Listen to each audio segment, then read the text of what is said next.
Praise be to Allah, the most gracious, the most merciful.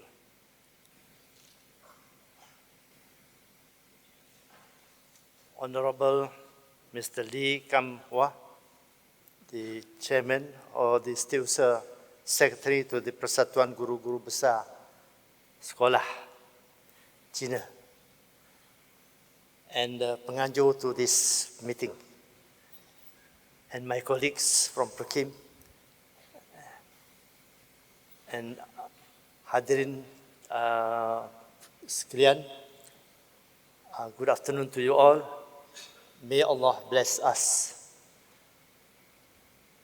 First of all, I would like to thank you for giving me this opportunity to share certain views concerning Confucius. I would like to apologize because my paper was prepared in a hurry, so it was not a good paper. I think there are many grammatical mistakes and spelling mistakes. So I hope you forgive me for that, because this paper was prepared in between my two visits. Beginning of last month, I was in Libya. Then the end of last month, I was in New Zealand. So between Libya and New Zealand, I prepared this paper.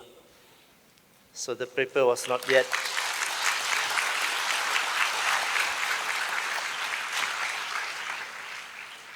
Anyway, the title of the talk is Confucius and Islamic Value System. I want to stress on the concept of value system. We are not talking about values per se, but about the system in that values.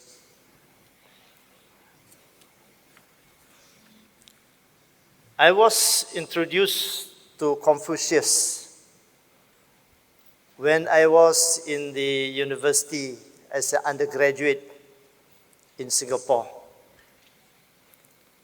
I had a friend, my schoolmate, who was a student of philosophy, and he was very much interested in Confucius.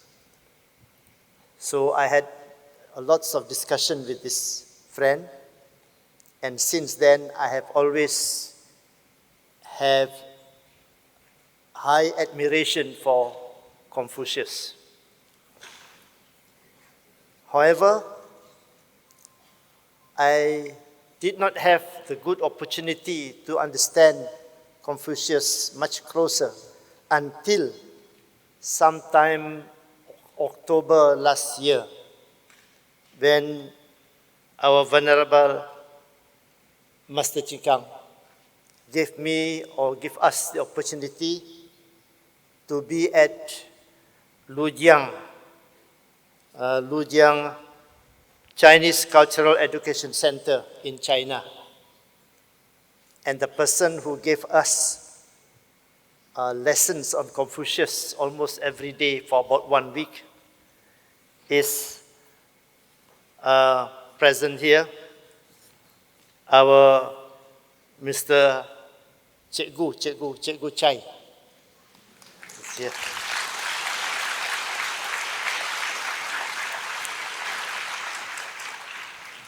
When our Cikgu Chai gave these lectures on Confucius, mainly it was more on the formality of Confucius, the teaching of Confucius, on the protocols of Confucius. And I listened very attentively. At the back of my mind, I had the picture or understanding of Confucius, that the Confucius value system or ethical system is an integrated system. It has got a certain unifying concept behind that. So I want to stress on that system of Confucius value system in this talk. First of all, let us re-examine what is Confucius or what is Confucianism. Confucianism refers, of course, to the teachings of the great master Confucius and the development of thoughts and ideas related to these teachings. The original teachings of Confucius, as we all know, contained no doctrine of worship. There was no concept of transcendental divinities or concept of God in that teaching.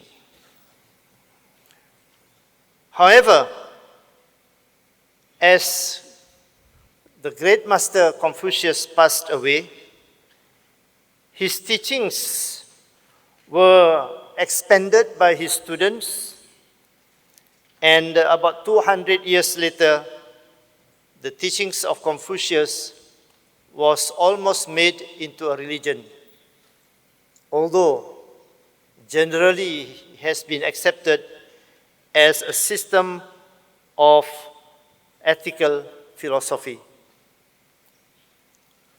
However, I personally feel that Confucius, the teachings of Confucius, contains certain religious references which we may discuss later in this talk.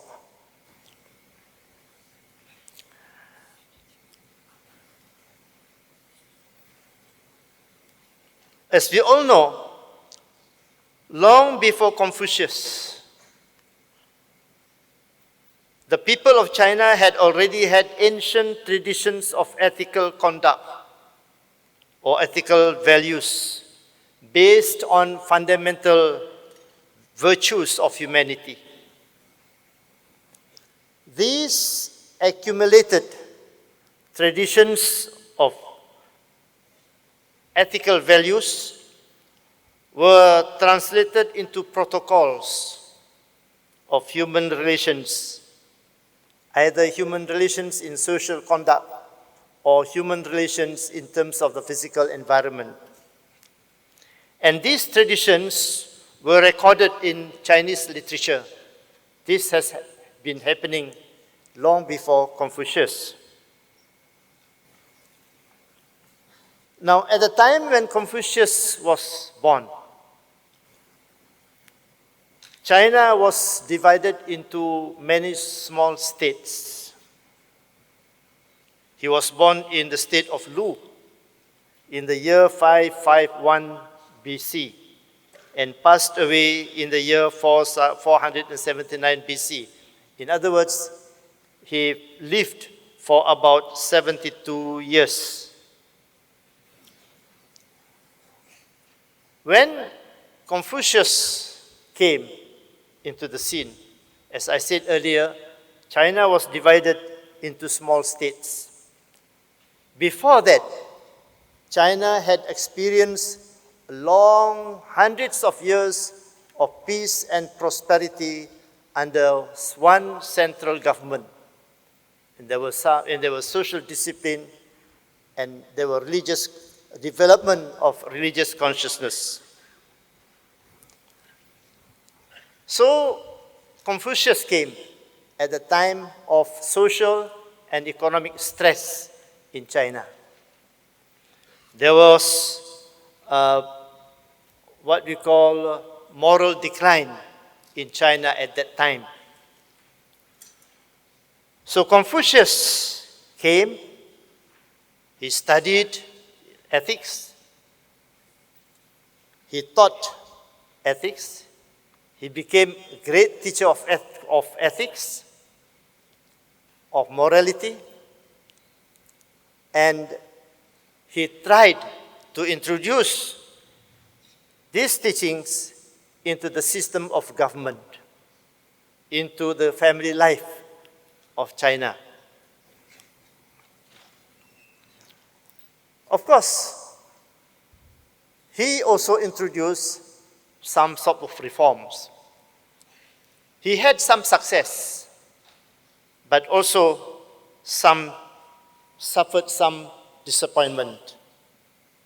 However, I want to cut the history of Confucius short so that we have time for other things. So Confucius then spent about 10 years, if I'm right, Mr. Chai, correct me if I'm wrong, about 10 years wandering from state to state, right?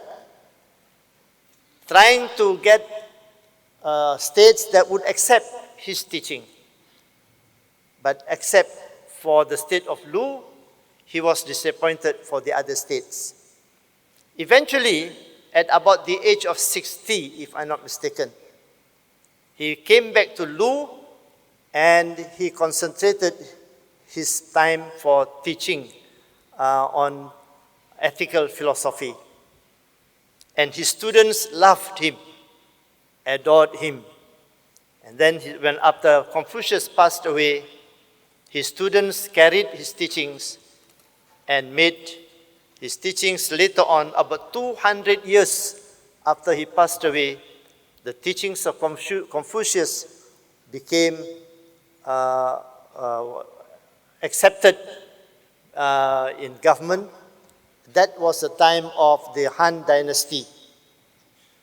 The Han Dynasty, which made at that time the teaching of Confucius a requirement for entry into government job.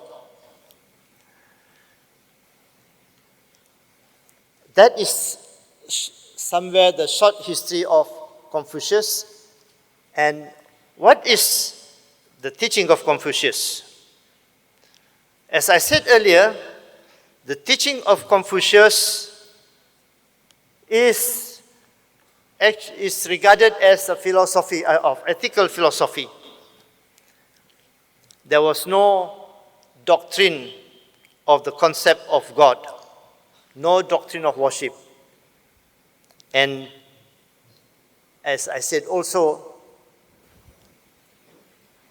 I personally feel that although Confucianism is regarded as a philosophy, it does contain certain amounts of religious elements into its teaching.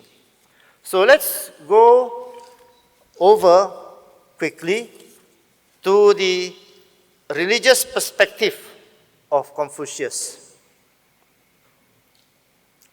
We may now examine Confucianism from a religious perspective and consider the religious element from Islamic value system paradigm.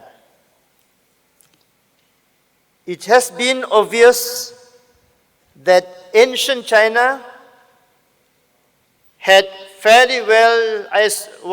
ancient China before Confucius was fairly well isolated from the development of religious thoughts and ideas from outside China. I stand to be corrected if I'm wrong. Before Confucius, China was quite isolated from development of religious thought, like religious thoughts in Hinduism in India, the mythologies of Greek, the concepts of god kings of Egypt and Babylon, and other religious thoughts, as far as I can see, did not enter China.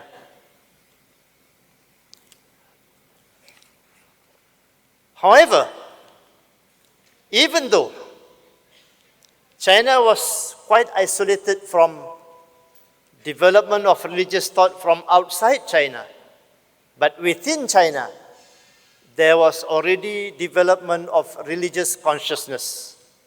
like the concept of Tao.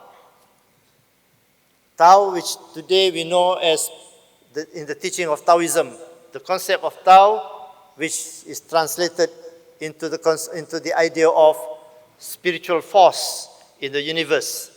That concept already developed about 100 or 200 years before Confucius. The people in China at that time already had the idea of a power in heaven, which Confucius always referred in his teachings.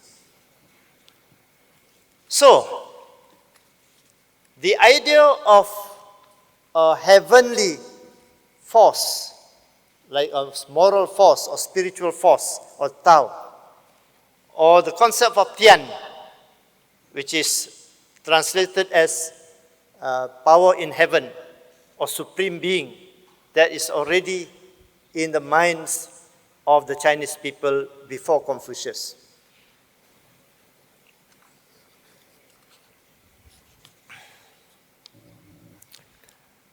So, when Confucius came in the state of Lu, when he was born in the state of Lu, at the time when China was already divided into small states, and there was a social and economic stress, there was a moral decline. So Confucius came as a natural response to the condition of China at that time of moral decline. And there was no central authority to impose a unified social order and discipline. Now, what did Confucius do?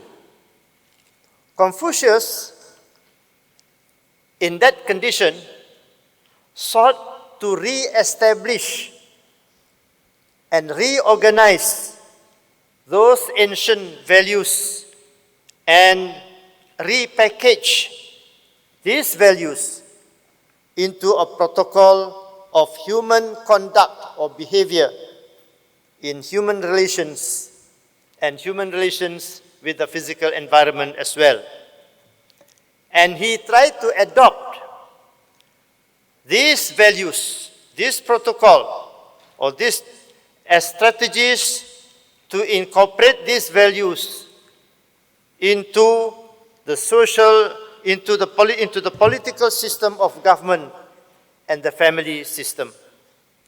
And he integrated this as a moral and spiritual basis for peace, harmony, and stability. Now, what is the unique feature of Confucius in this respect? To my mind, the unique features of the teachings of Confucius is that he integrates all these ethical values with a unifying concept of divine sanction from the concept of power in heaven as a spiritual force or spiritual source of divine inspiration. In other words, Confucius, his thoughts, his ideas, to me, was derived from a spiritual inspiration that came from a divine source, or what is referred by Confucius as the power in heaven. Confucius believed that through this moral and ethical conduct would emerge a sense of spiritual nature of existence, of life, and of this world. In other words, if we, according to Confucius, if we do good things, do good deeds, this moral conduct of good deeds would reflect, would influence our personality, our morality, our spirit, with a sense of morality that comes from the spiritual morality of the that exists in the universe, which is referred as Tian, or in Taoism is referred to as Tao, if I can correct my pronunciation. So that is the essence of Confucius. In other words, value system, according to Confucius, all value system, not value separately, but value system as a whole, must have a certain spiritual sanction. Who authorized that value system? From which source you get the authority to say this is right, this is wrong? And to Confucius, that authority to say that this is right, this is wrong, this is good, and this is no good, and this is according to the protocol, this is not according to protocol. This authority to sanction that value comes from the power in heaven. Or that is the concept. Now, the power in heaven is sometimes referred to as I said just now, is referred to as Tian, which to me refers to a supreme being. Who is that supreme being? Of course, Confucius did not define this supreme being or this power in heaven. Confucius, as far as I can see, never project this concept of power in heaven into images to be worshipped. I think I'm right, unless I have not read other literature which says otherwise. From what I have read, I have not seen Confucius translated this concept of heaven, of power in heaven, or the supreme being, into images or into idols to be worshipped. Confucius never referred to the power in heaven in multiple forms. He never referred a power in heaven somewhere in eastern part of heaven, lower part of heaven, upper part of heaven. No. He always referred to one single authority in heaven. The power in heaven he refers as one single authority, which sanction all values.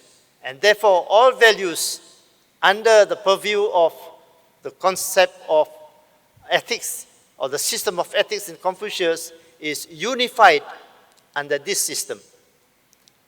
Now, from there, we come to examine from the Islamic point of view.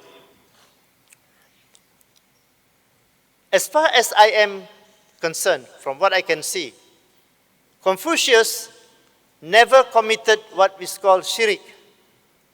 Shirik is a term, or is an Islamic term, which means that we associate God with human, with images, with material forms, or we multiply God into associates of other things, and that is shirik. And as far as I can see, Confucius did not commit this shirik in his concept of power in heaven. In other words, what Confucius believed in the power of heaven is almost equal or almost the same to the Islamic belief of one God, one and only God, and no more. In other words, it's almost the same as the Islamic concept of Tawhid, which is in Islam is referred to as the Tawhid. We used to say La ilaha illallah, which means there's no God except Allah. And therefore, as far as I can, from what I can see, the concept of power in heaven, or Tian, or supreme being, that is in Confucius is almost the same as a reference to the concept of one God, of Allah, in Islam. Like also in Islam, the unifying concept, the unifying factor in the system of ethics or the system of values in Islam, that authority is in the Tawheed or in the concept of Allah, the one God. And you can examine that the system in Confucius converge with the system as applied in Islam.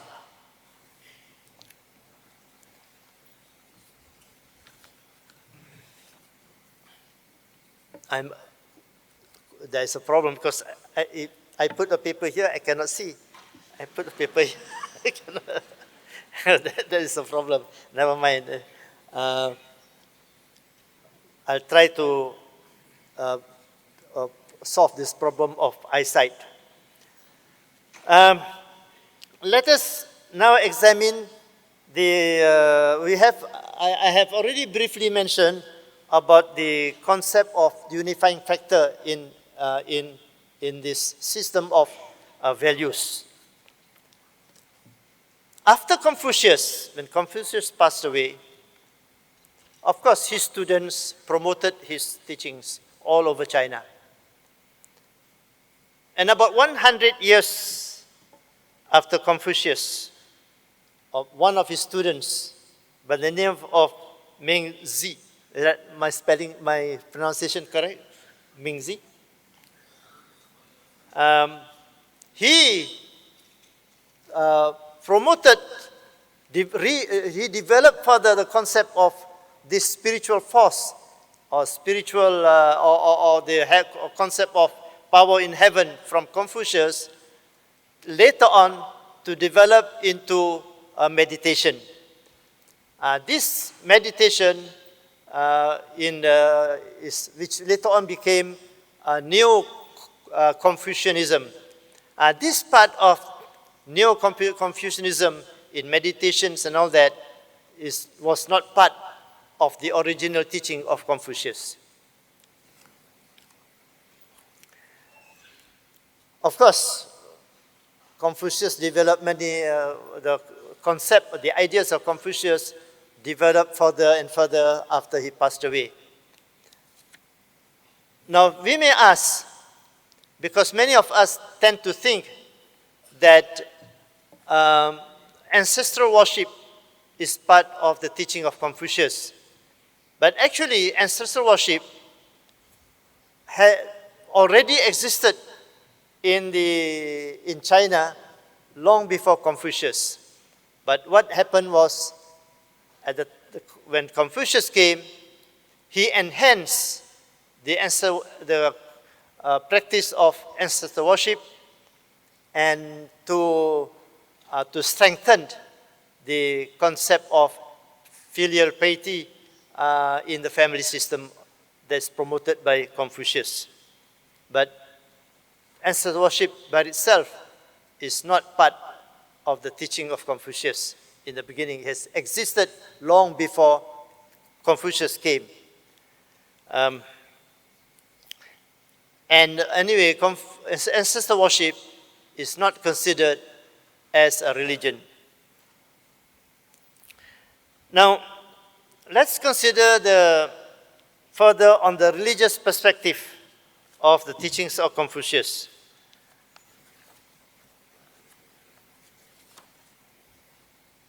I already touched on the concept of Tawheed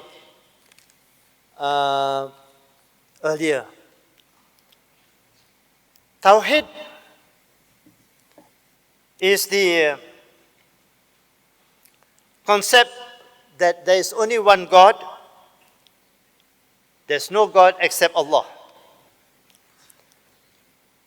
I don't think, I put in my paper here about Tawheed, which I don't think I would like to expand further. Of course, Allah has no partner, no equal. Allah does not incarnate into images. There's no concept of Atman. Atman is a Hindu concept of multiplying gods. No anthropomorphic transformation of God. Anthropomorphic means associating God with man or human forms or human images. No transcendental union of God, of Allah with man or with human, like the concept of union with God. And correct me if I'm wrong, Confucius, in the teachings of Confucius, Confucius never mentioned this. In other words, the concept of power in heaven is quite simple and clean.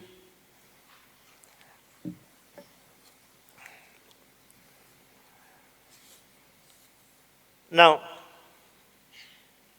the Confucius had a vision of divinity in his concept of power in heaven, and he refers to this power in heaven as the law of heaven. And this law, the law of heaven, or Confucius refers to this law in heaven as unchanging or immutable. Immutable means, it doesn't change. No, it doesn't change from one time to another. It's always constant. The concept of this power in heaven or the law in heaven. In other words, what I want to try to say is that the protocols, the formalities of the Confucian system of ethics is the same as what he proposed at his time, and is the same ethics, the same protocol as we know it today. In other words, if we want to practice the teachings of Confucius, the ethical values of Confucius, it has got to be the same ethical values, and not something else that try to change and adapt according to modern world, because the world has changed, the way of life has changed. During the time of Confucius, there was no motorcar, no aeroplane, no radio. Today, the world has changed. We have car, we have radio, we have telephone, we have this handphone, and that does not give us peace. Every time it rings, even in our bedroom. So, in the time of Confucius, none of this. So we may say, oh, why? Today is a different world. The world has changed. So why not we change Confucius? Change his protocol to suit to the present day.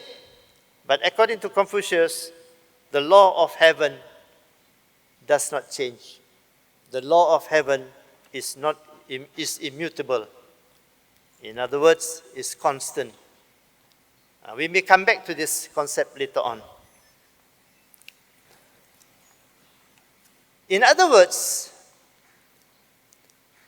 the value system that we have in the teachings of Confucius, these value systems is a constant value system sanctioned spiritually, morally, from heaven, from the laws of heaven. The laws of heaven is the authority to determine according to Confucius. That is why Confucius system is a formal system of ethics.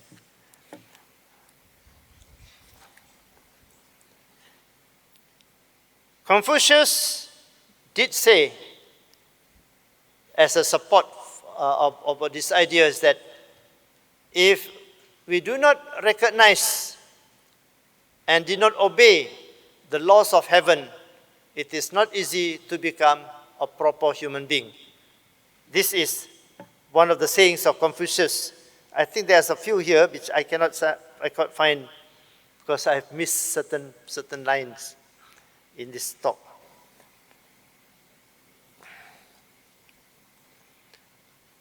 So come back to the concept of Confucius system of ethics. It is the unifying factor in the Confucian system of ethics is the concept of power in heaven. That is the authority. Now, in Islam, what is referred in Confucius as protocol of human conduct in human relations. Human relations can be divided into two, from what I can see. First, human relations in terms of human conduct can be divided into two. Human conduct, the protocol of human conduct in terms of human relations among ourselves, in our political system, in the system of government, in the family, in the social system, and that is the protocol of human conduct in human relations. Another one is the protocol of human conduct or human behavior, protocol of human behavior in relation to man and the environment or the physical environment. That is also in Confucius. Now, in all this system of values, Confucius always mentioned the power in heaven, which in Islam, this concept of protocol is the same as what we refer to as the adab. In Islam, we refer to as adab. Now, what adab means? Adab means that every individual in society must know their respective positions. If that person happens to be a child, the son or a daughter, he is the son or a daughter, his position is the son. That is where we have the concept of filial piety. If it is a husband, he is the husband. That is his position. And he must behave according to that. If he is an emperor, he is the ruler, he behaves like an emperor. So, adab means that every individual in society must know their respective position and they play their roles in this position with honesty, with responsibility to ensure social stability and integrity. And if you examine the protocols in Confucius, what Confucius says is almost the same as what the Muslim refer as adab. The state of mind, the state of the spiritual position of the man, of a human being, in terms of his ethics, that is referred to as akhlaq in Islam, which also exists in Confucius. In fact, if we examine the concept of the values in disagree, these values also is reflective of this adab. I think some time ago there was a program in University Pendidikan Tanjung Malim, a seminar on the concept of disagree. And from what I could see at that time, that disagree is almost what we refer to as adab with respect to our youth, right?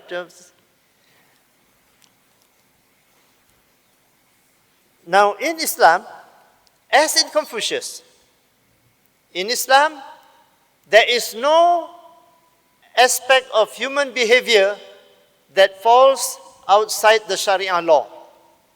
In Islam, we have the Sharia law. The Sharia law covers almost every aspect of human behavior, either in commerce, in politics, in society, or in family, or everywhere.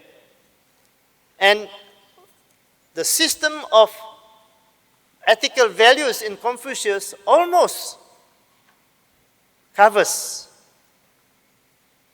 most aspects of human behavior. If not in very particular, at least in general, it covers.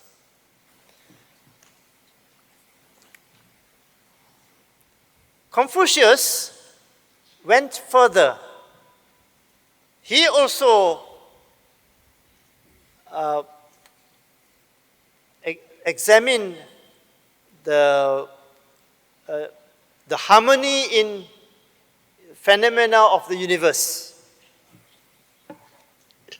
He could see that the human behavior can be also related or integrated with man's conduct with his physical environment, so that the man's conduct in relation to the physical environment should be in harmony with the harmony of nature, which is sometimes transformed or translated into music, into culture, into arts. And therefore, as Confucius says, that man must be educated in these arts, in music, so that from there we develop this sense of harmony. Of course, the youth today may not agree with me, because the type of music nowadays is quite different. You look at the rock music, I don't see a harmony there. I may be wrong, see. I am not youth anymore. I am already 70. But as for Confucius, there is in music, in arts, in poetry, in culture, there is a reflection of the harmony in nature, which you can also find this concept in Taoism. Am I right? I know people here is the Tao, advocate of Tao. It's there. It is also in Confucius. You must be in harmony with nature.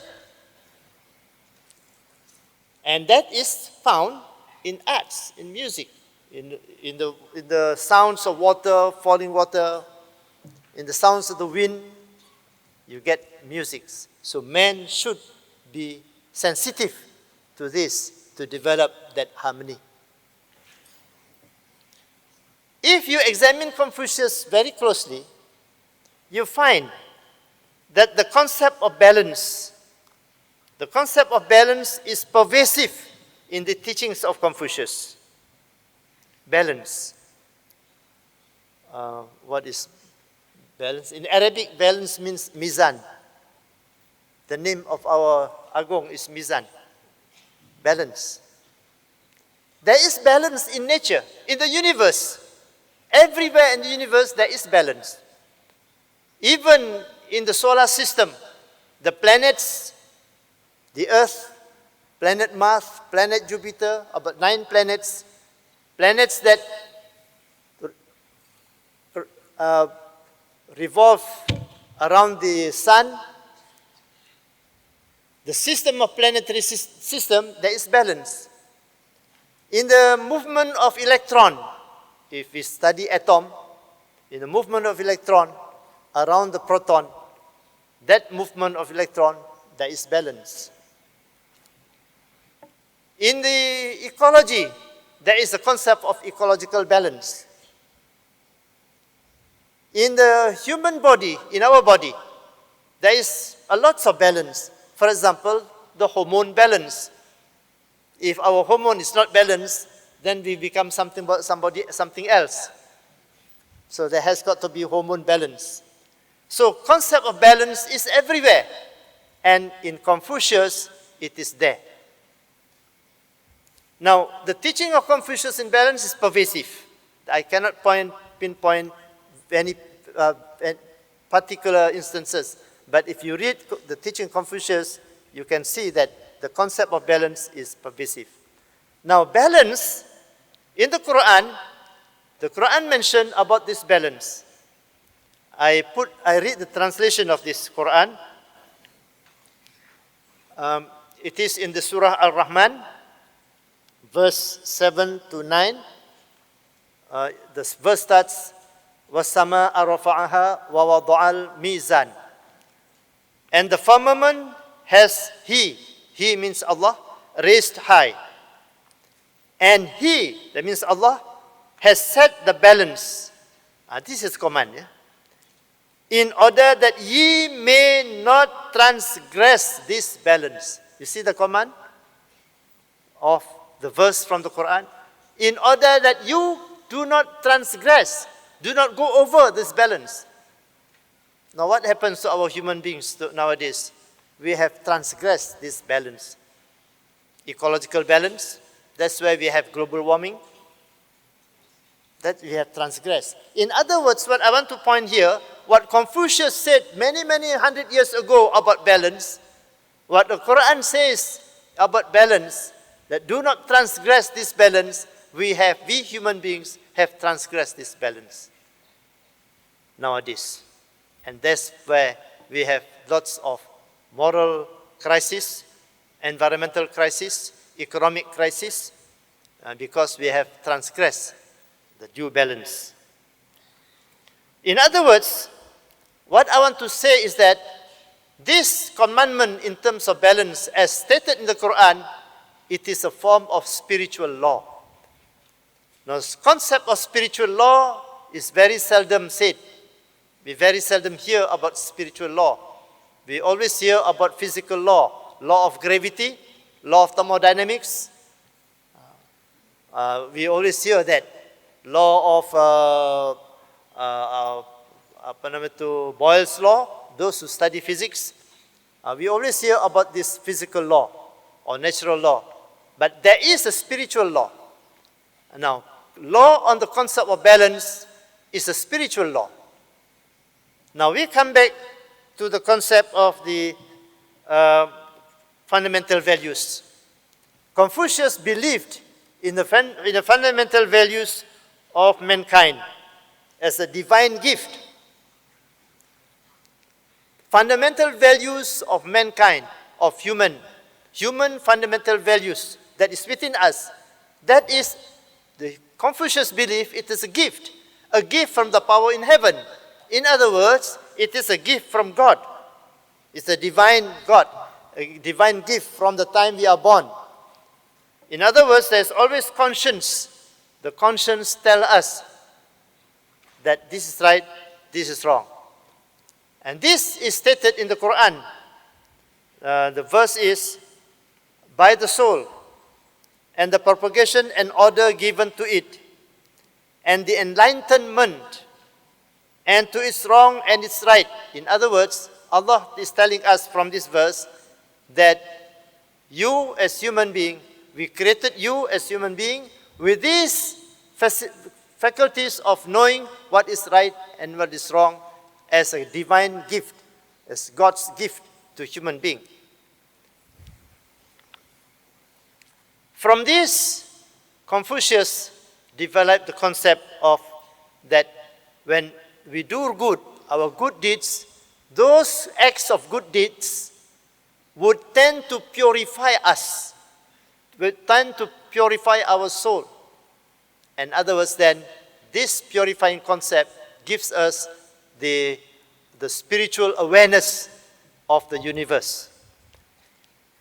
And by doing good deeds and obtain this spiritual awareness, it gives us what is referred to as internal peace. I think this concept is also found in Taoism.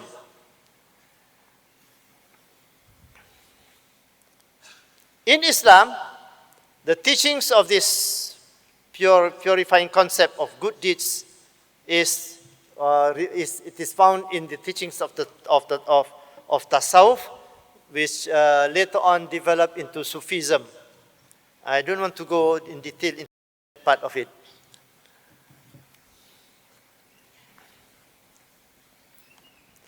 So Confucius always refer to this divine gift of conscience, of knowing what is right and wrong. Always refer to this when he did his reform in government. Also when he did his reform to change criminals from being criminals to good citizens. This concept is always there. In other words, the concept of the fundamental values in men, these fundamental values always exist. The Malays call it suara hati atau bisikan hati. Yeah, bisikan hati, that is a Malay reference. In English it's called conscience. In conscience. And this conscience is a divine gift according to Confucius.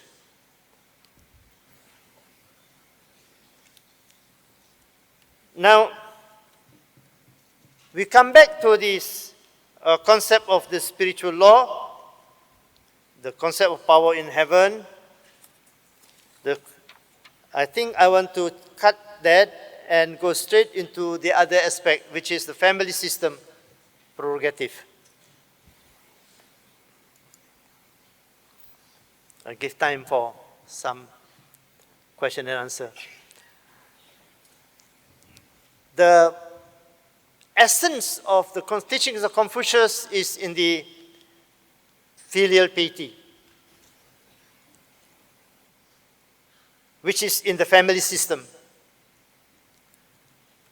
The family system is the most important single item in the Confucius ethical system.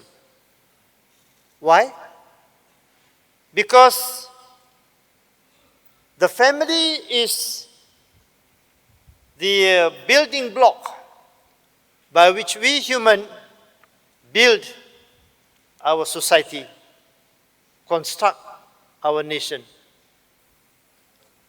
The building block is the family system, is the family. Each family is the building block. We build our society based on this family system. If we destroy this family system, the society becomes unstructured, becomes loose. So we need the family system. We need to protect the family system.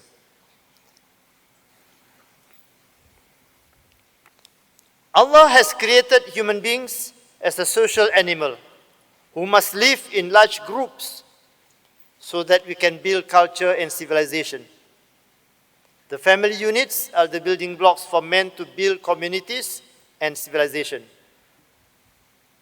Hence, Confucius placed great emphasis in the integrity of the family system by placing filial piety as a spiritual foundation for the integration of the family. Now, what is filial piety? Filial piety means, this is my definition, I hope you agree with me. Filial piety means a structured and extended family system of 2, 3, or more generations living together in a pyramid of mutual support, with the younger generations providing the ethical strength based on the protocol of ethical conducts. That is the filial piety. Now, Confucius placed the strength, the spiritual strength of that filial piety on the young generations, not on the old generations. After all, old generations like me, you know, my thoughts is only on what when I'm going to die. The young generation is thinking in terms of what is my future. So it is Confucius placed the strength of that system of filial piety on the young generations. That is to ensure the continuity of the family. This structured formal family system is further strengthened by the rituals of the ancestor worship. And this, as I said earlier, ancestor worship has existed in the Chinese tradition long before Confucius. Now, what is in Islam?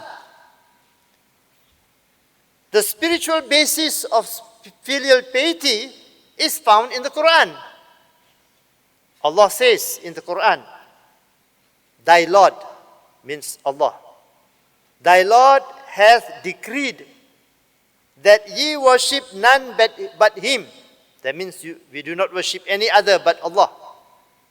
"And that ye, that means we, be kind to parents, whether one or both of them, that means the father or the mother, whether one or both of them attain old age in their life. Say not a word of contempt. Says, to your father, to your mother. No. It is forbidden according to this. To your mother. Cannot. Even that word of contempt is not allowed. Nor repel them,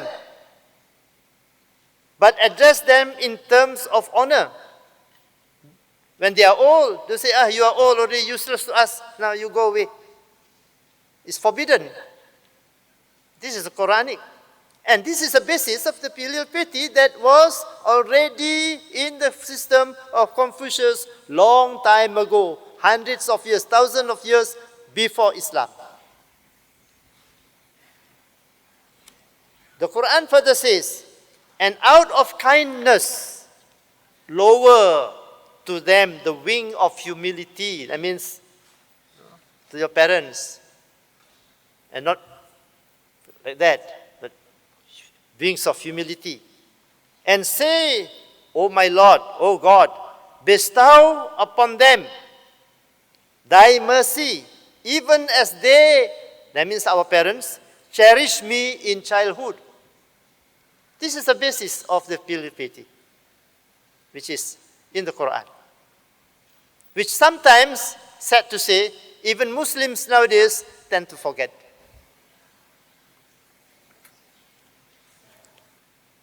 Islam is a universal religion. Sorry to say, Islam is not only for the Malays. There are more Muslims in China than there are all the Muslims in Malaysia. In the state of Xinjiang. We went last time, Xinjiang. There are more Muslims there than there are here.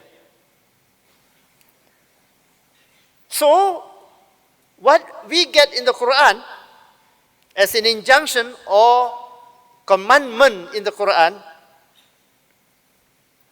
is also for all humanity. It's a universal law.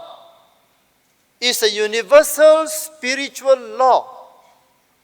That is why in Malay it is referred to, it's quote in Malay, jangan durhaka kepada mak bapak. Those parents who are quite religious always remind the children, jangan derhaka kepada mak bapak, nanti kena tulah. The same message you get in filial piety, am I right? Teacher? The same message. It is a spiritual law. It is not just commandment you can disobey. No. You disobey this and you will not get the blessings of Allah, even as we live in this world. The Prophet strengthened this. The Prophet Muhammad sallallahu alaihi wasallam strengthened this by saying, the pleasure of Allah is dependent upon the pleasure of the parents. If our parents are not pleased with us, don't hope for the pleasure of Allah. No. You want the pleasure of Allah? Be pleased to your parents. This is statement, hadith from the Prophet. And what more? The Prophet further said, heaven lies under the feet of your mother. But the Prophet did not say heaven lies under the feet of your father. Unfortunately, fortunately. The Prophet says heaven lies under the feet of your mother. Why mother? Why not father? Because the mother is in the home that unifies the family. The pivot of the family is the mother. Where is the father? The father is responsible to see that the family is well fed. The family is protected. That is the function of the father. Make sure that there is enough food for the family. But the pivot that integrates the family together is the mother. So, you want heaven? You want to look for heaven? Look under the feet of them. Of course, not literally like that, you see. In other words, you have got to please your mother, you see. So this is filial piety, which we tend to forget in the present world. And this law, as Confucius said, does not change. This spiritual law concerning our respect for parents from the time of Adam until today, until tomorrow, until the doomsday, it doesn't change. Confucius says the laws of heaven is immutable. This is one of them.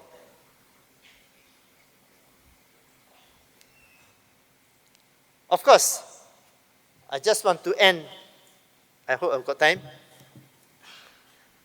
by one aspect in the teaching of Islam with respect to family.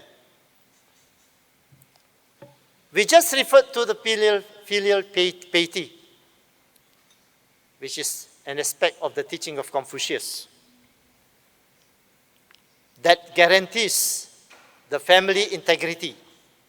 The integrity of the family is guaranteed by that spiritual law of filial piety, of respect for the parents. But to safeguard the integrity of the family system is founded on the control of sex relations.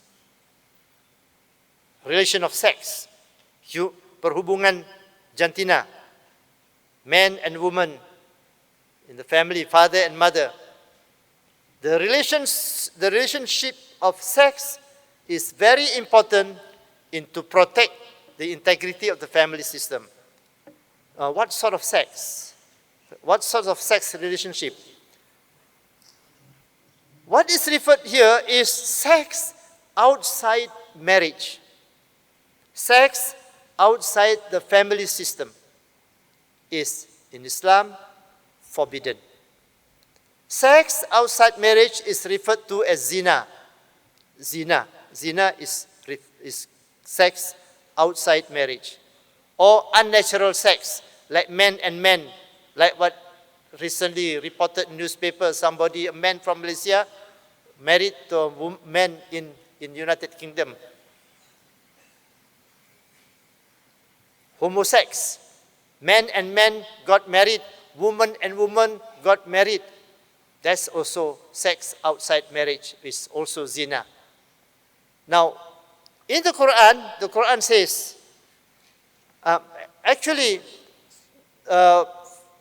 law forbidding zina is found also in the Torah. If you read the Old Testament in the Bible, the Old Testament part of the Bible,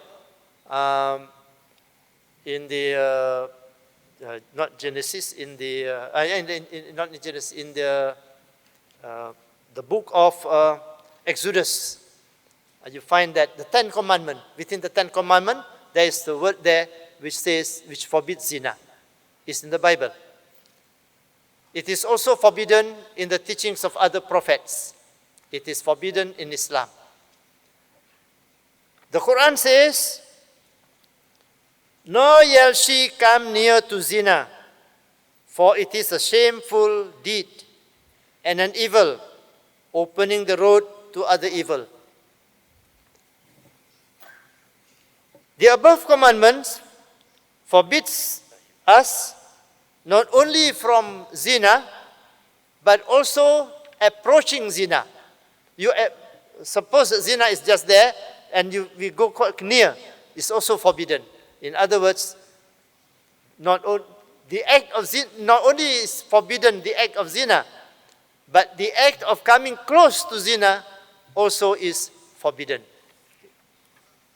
That's why we have law, in the Sharia law, which forbids cohabitation, forbids apa tu yang coming to the law on dress codes, on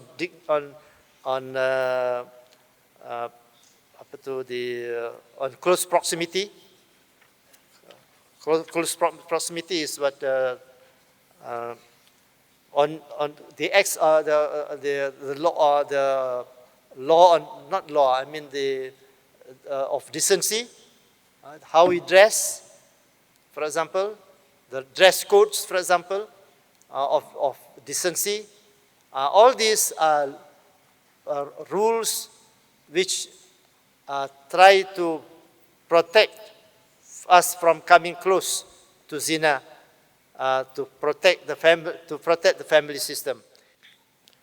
I just want to cut it short, except I want to come to conflict of values.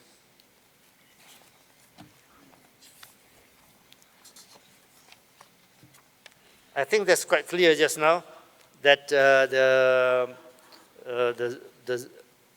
sex must be confined within a family to protect the family integrity. Now let's consider lastly the challenge that we face in the present world. We all know, or we all wish, we desire to re-establish these values, these good values, so that our youth comes back to the morality of our ancient traditions. What is the challenge?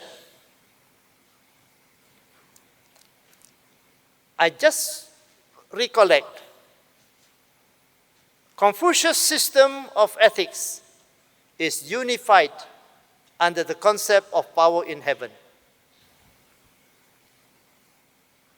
In Islam, the moral ethics, the values, the system of values is unified under the concept of Tawheed. The concept of power in heaven is almost referring also to Tawheed. There's not much difference. In other words, values is authorized spiritually from God. The sanction of values, the values is sanctioned spiritually by the concept that there is a supreme being that controls the heaven. What is the system of value today in the present world of civilization? Generally, that we see in the internet, that we see in the media, is it following this unified system of values sanctioned by the spiritual force of the heaven? No. The present civilization, the value system is God-free or value-free.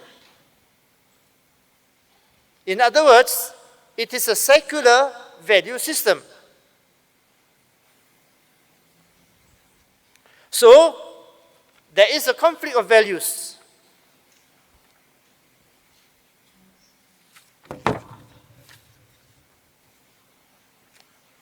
What is the secular value system?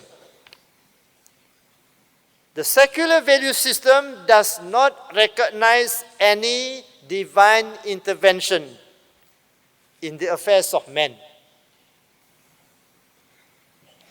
There is no clear reference, or there is no clear separation between the spiritual and the profane. There is no clear reference to any divine sanction. Why? Why?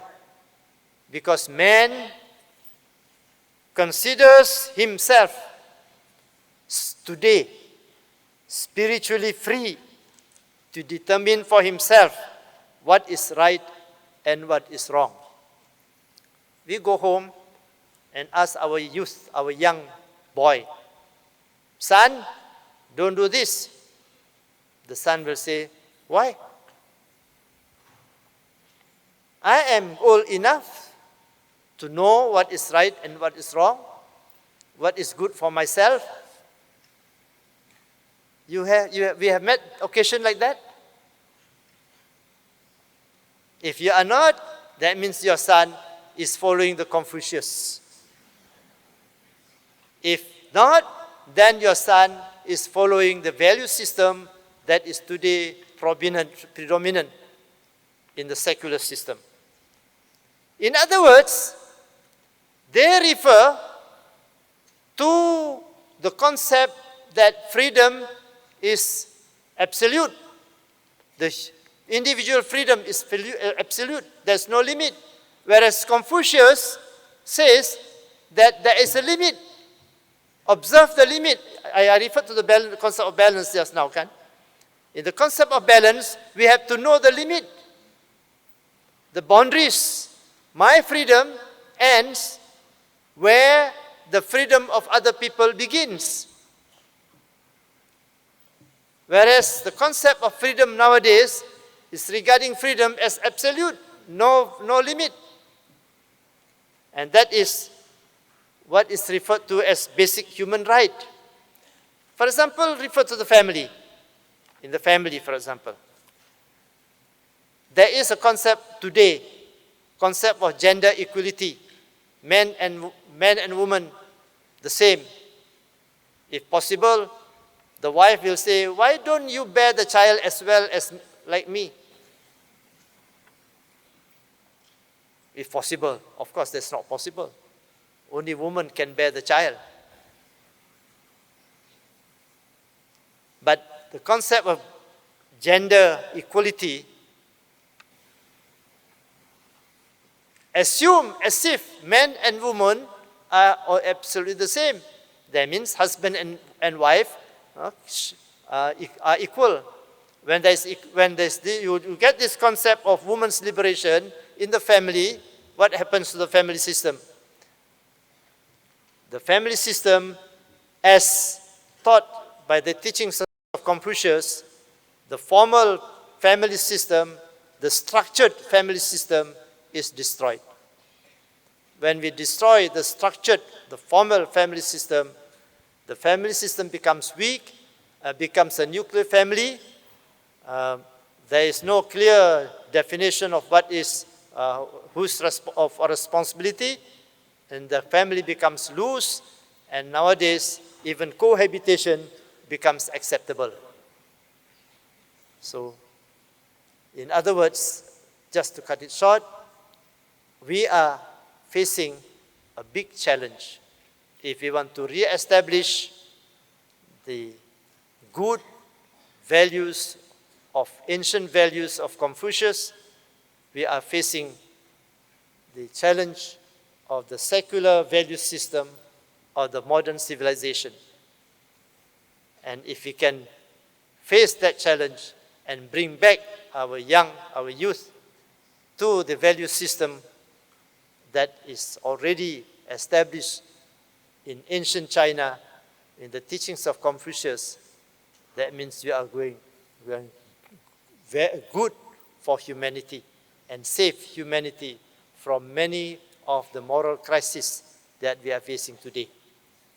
So I hope the message is quite clear that we have no choice but to bring back these values if we want to save our Eastern culture from being deculturalized by the present system of secular civilization. I think with that, it's coming to 4 o'clock. We have about half an hour maybe for any question and answer. If there is question and answer, so I'm giving about half an hour for that purpose. With this, I thank you very much for giving me this opportunity. Wassalamualaikum warahmatullahi wabarakatuh.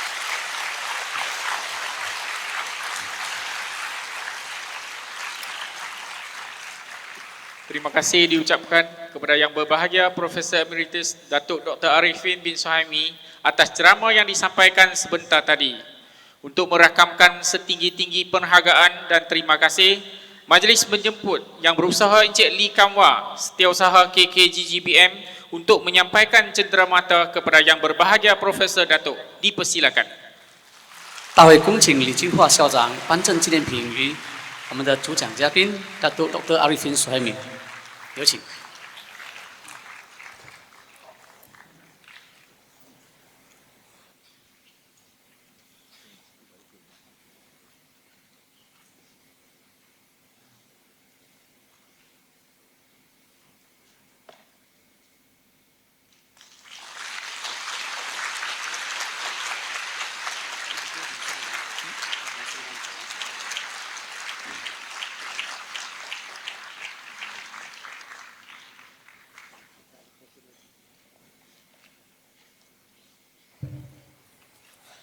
Sekali lagi, terima kasih diucapkan. 我们在这里掌声感谢 Dato Dr. Ariffin Suhaimi 为我们今天下午的分享。